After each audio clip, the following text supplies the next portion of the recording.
नमस्कार दोस्तों। जो चुनाव महाराष्ट्र के विधानसभा में हो रहे हैं और झारखंड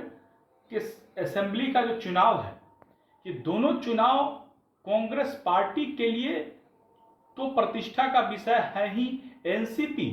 और शरद पवार का जो गुट है और उद्धव ठाकरे शिवसेना वाला जो गुट है, उसकी भी प्रतिष्ठा दांव पर लगी हुई है। अगर मान लीजिए कांग्रेस ये दोनों चुनाव हार जाती है, महायुति की सरकार बन जाती है, महाविकास अघाड़ी चुनाव हार जाता है और झारखंड में इंडिया अलायंस चुनाव हार जाता है, तब परिस्थितियां किस तरीके से क्रिएट होगी? इस तरीके से क्रिएट होगी कि वहां पर अगर आप देखेंगे तो कांग्रेस की सेहत पर कोई खास फर्क नहीं पड़ेगा, क्योंकि कांग्रेस के पास तो ऑलरेडी 99 एमपी हैं, 3-4 राज्यों में सरकार है, हिमाचल में, तेलंगाना में, कर्नाटक में, कई तमिलनाडु में डीएमके के साथ सहयोग से सरकार चल रही है, तो उतनी दिक्कत कांग्रेस पार्टी को नहीं है। लेकिन जो लोग दुकान चला रहे हैं, राजनीतिक दुकान चला रहे हैं, खास करके शरद पवार और उनका पूरा वंश चल रही है उस राजनीतिक दुकान में, उद्धव ठाकरे ने अब उस दुकान खोली है, नई राजनीतिक दुकान, तो ये लोगों की यहां पर प्रतिष्ठा जुड़ी हुई है। और खास करके उद्धव ठाकरे के लिए, उद्धव ठाकरे जो बाला साहब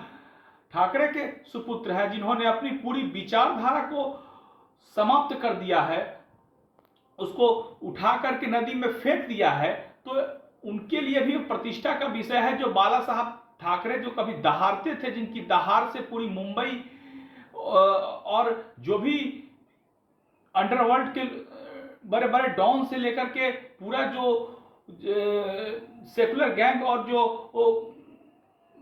उस तरीके की जो हिंदुत्व विरोधी सरकारें होती थी, वो कांपती थी, वो आज उद्धव ठाकरे, बाला साहब ठाकरे की विचारधारा की हत्या करके तिलांजलि देकर एक ऐसी विचारधारा कायम कर रहे हैं जो औरंगजेब और मुगलिया सल्तनत की विचारधारा है। इस विचारधारा से देश कमजोर हो रहा है और उनकी राजनीतिक दुकान और नफा नुकसान बट्टा, उस पर डेंट लग रहा है और दिन प्रतिदिन उनकी राजनीति कमजोर होती जा रही है। अगर इस तरीके की राजनीति वो करेंगे तो जल्द ही देखिएगा वो लुप्त हो जाएंगी, क्योंकि उनका जगह एकनाथ शिंदे ने ऑलरेडी पहले से ले रखी है और एक म्यान में 2 तलवारें नहीं रह सकती है, एक महाराष्ट्र में 2 शिवसेना नहीं रह सकती है। और आज ये सत्य है, ये हकीकत है कि आज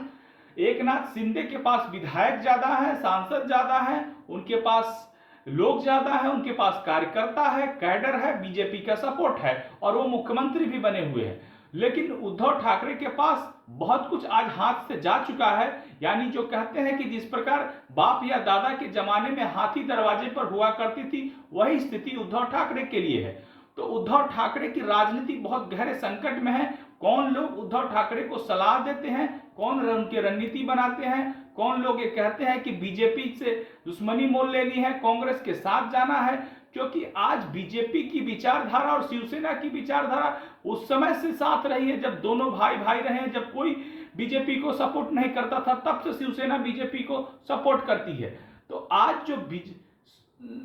उद्धव गुट शिवसेना का जो हाल हो रहा है, वो क्यों हो रहा है, ये पूरा देश देख रहा है और आने वाले समय में भी देखेगा। धन्यवाद।